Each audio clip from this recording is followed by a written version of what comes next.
నమస్తే people, welcome back to my YouTube channel. నేనైతే ఈరోజు వెజిటేబుల్స్లోనే ద కింగ్ అనమాట. సో వంకాయతో మసాలా వంకాయ ఎలా చేసుకోవాలి వీడియోలో చూపిస్తున్నాను.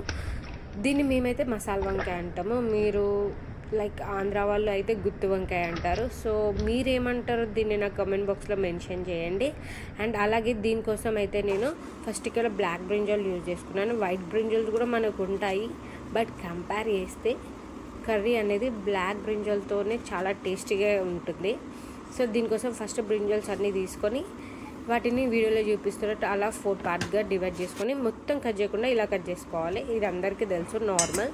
సో కట్ చేసుకున్న తర్వాత ఇవి పక్కన పెట్టేసుకొని నెక్స్ట్ ఒక చిన్న బౌల్ తీసుకొని అందులో టామరిండ్, ఒక lemon size, normal medium lemon size ఎంత ఉంటుందో అంత టామరిండ్ తీసుకోండి. ఆ టామరిండ్ని వాటర్లో వేసి కొద్దిసేపు నానబెట్టుకోవాలి. నెక్స్ట్ ప్యాన్ తీసుకొని ఆయిల్ ఏం యూజ్ చేయకుండా కొన్ని పల్లీలు అండ్ అలాగే కొంచెం ఎండు కొబ్బరి అండ్ రెడ్ చిల్లీ అండ్ అలాగే నువ్వులు యాడ్ చేసుకొని లో ఫ్లేమ్ మీద వీటిని ఫ్రై చేసుకోవాలి. అండ్ ఎప్పుడు హై ఫ్లేమ్ పెట్టద్దు. సో ఇదంతా కూడా కర్రీ టేస్టీగా రావాలంటే మనం అన్ని పేషెన్స్ లెవెల్తో మంచిగా లో ఫ్లేమ్లో పెట్టి రోస్ట్ చేసుకోవాలి.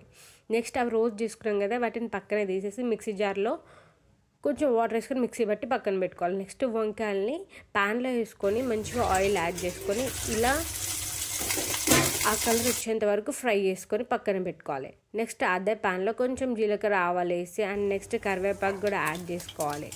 అలా యాడ్ చేసుకున్న తర్వాత కొన్ని మనం ఏదైతే పేస్ట్ చేసుకున్నామో పల్లీలు కొబ్బరి అవన్నీ ఆ పేస్ట్ని యాడ్ చేసుకొని అండ్ అలాగే 1 spoon of ginger garlic paste and అలాగే ఒక 2 స్పూన్స్ ఆఫ్ సాల్ట్ వేసుకోవాలి. అండ్ అలాగే 2 spoons of red chilli powder. Spices అయితే చూసి మీకు ఎలా తింటారో అలా వేసుకోండి. లైక్ మీకు కొంచెం స్పైసీ కావాలనుకుంటే కొంచెం ఎక్కువ యాడ్ చేయండి, నార్మల్గా కావాలనుకుంటే తక్కువ యాడ్ చేయండి. సో నెక్స్ట్ అలాగే 1 స్పూన్ ఆఫ్ పసుపు యాడ్ చేయండి. సో తర్వాత వాటర్ కూడా యాడ్ చేయండి మనకు కావాల్సిన కన్సిస్టెన్సీ వరకు. నాకైతే కొంచెం లిక్విడ్గానే కావాలని చెప్పి నేను కొంచెం ఎక్కువ యాడ్ చేశాను. అండ్ వాటర్ యాడ్ చేసిన తర్వాత ఒకసారి మిక్స్ చేసుకొని కొంచెం ఒక 2 మినిట్స్ హై ఫ్లేమ్లో కుక్ చేసుకున్న తర్వాత మనం ఫ్రై చేసి పెట్టుకున్న వంకాయలు యాడ్ చేసేసుకొని సో వీడియోలో చూపిస్తున్నాం కదా గ్రేవీ అలా మొత్తం తిగ్గా వచ్చేంత వరకు మనం ఫ్రై చేసుకోవాలి. అంతే ఈజీగా మన వంకాయ అయితే రెడీ అయిపోతుంది.